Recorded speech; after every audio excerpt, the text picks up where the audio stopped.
Hello, we present a project on anomaly detection. I'm Suraj Bhatt. My name is Abhijit Bhatnagar. Motivation is that automatically detecting anomalies in the event data can provide substantial value in domains such as healthcare, DevOps, and information security. Internet businesses track Uber metrics to represent customer growth. Order rate is a metric in e-commerce that represents overall availability of many microservices supporting a retail business. Number of streams started is a metric in online video stores that represent the number of viewers presently watching a show. User perceived fiddles is another metric that counts the number of times a smart home device was not able to respond to a user's request. These metrics are closely monitored by businesses because they represent perceived availability of thousands of microservices working together to provide an experience to a customer.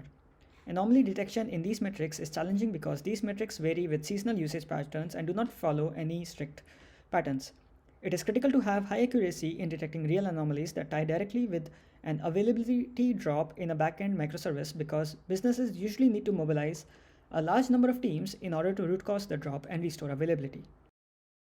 Regarding the problem definition, we have a time series sequence of metric values along with predictions from a black box forecasting model which we treat as a control variable. This is a supervised learning problem as the metric values are labeled as anomalous or not. We train two models for detecting the anomalies and compare them primarily using their F1 scores.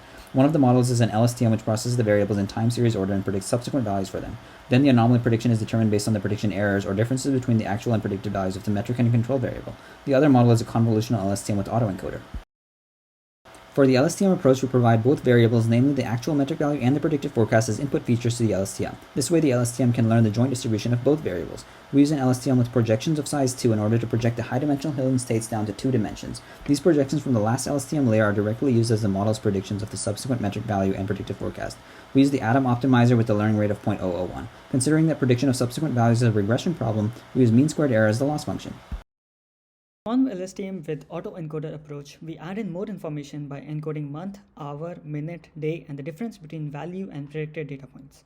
This way, the conv LSTM learns the joint distribution of two variables, value and predicted, along with the time of the day information. The autoencoder encodes the time series data and decodes it back to generate expected values. The projections from the last convolutional layers are the model's predictions for the next data point.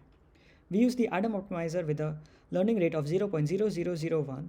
We use Poisson loss with mean reduction because of the non-uniform distribution of anomalous and non-anomalous data points. Because the LSTM needs to learn to predict non-anomalous values so that we can classify deviations from these as anomalies, we only train the LSTM on non-anomalous subsequences of the data. Next, we calculate the prediction errors on the non-anomalous subsequences of half of the validation set as the differences between the actual and predicted values of the variables. Then we determine the means and standard deviations for both the metric value and the predicted forecast as if the errors form a normal distribution. In order to find the best thresholds to classify anomalies, we use the other half of the validation set and include the anomalous data as well. We determine the log likelihoods of the prediction errors by using the normal or Gaussian log probability density function with the previously determined error distributions.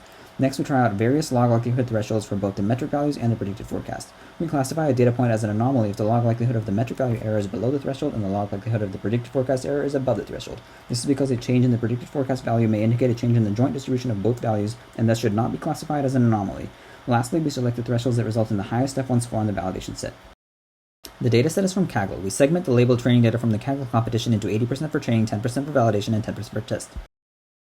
In order to find the optimal model architecture for the LSTM, we tune each hyperparameter one at a time using the validation set. This results in setting the batch size to 4, the hidden size to 128, and the number of layers to 2. Interestingly, there appears to be a clear trend where increasing the dropout results in a lower F1 score, so we leave the dropout as 0. Regarding quantitative eval on the validation set, the F1 score is 0.6486. Individually, the precision is 0.6667 and the recall is 0.6316. The false positive rate is 0.02449. It's easy to see why some of the values are predicted incorrectly. The blue false negatives look like they're almost part of the normal data. For example, the false negative near the middle of the first fifth of the sequence and the clump of false negatives in the second fifth are both barely above the surrounding normal values. Similar reasoning can be applied to the yellow false positives. From around the middle of the sequence onward, the vast majority of the false positives are significantly above the normal values. In fact, some of them are even higher than true positive values in red. It's likely that even humans would incorrectly label many of the same values that the model does. Conv LSTM with AutoEncoder also, the 4 hyperparameters, learning rate, batch length, hidden feature size, and the epochs are trained one at a time. The best batch size we obtain is 775. We see that after about 4 epochs, we do not see any further reduction in loss. There is a clear relationship between the hidden size and convergence. Lower hidden size increases the time to convergence.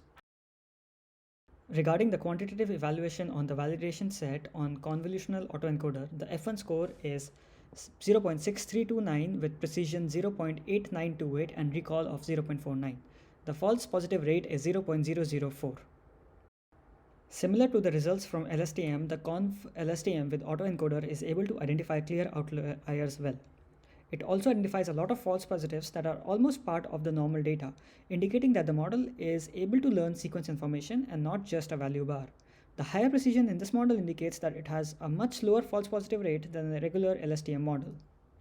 Regarding findings across all of the LSTM models trained, the log likelihood threshold selected for the predicted forecast is negative infinity. Effectively, the predicted forecast doesn't influence whether a data point is classified as an anomaly or not. Perhaps it would be worthwhile to try training models using the metric value alone, since only these values are utilized to make anomaly predictions anyway. In addition, predicting multiple time steps ahead instead of only one ahead may improve the performance of the anomaly classification.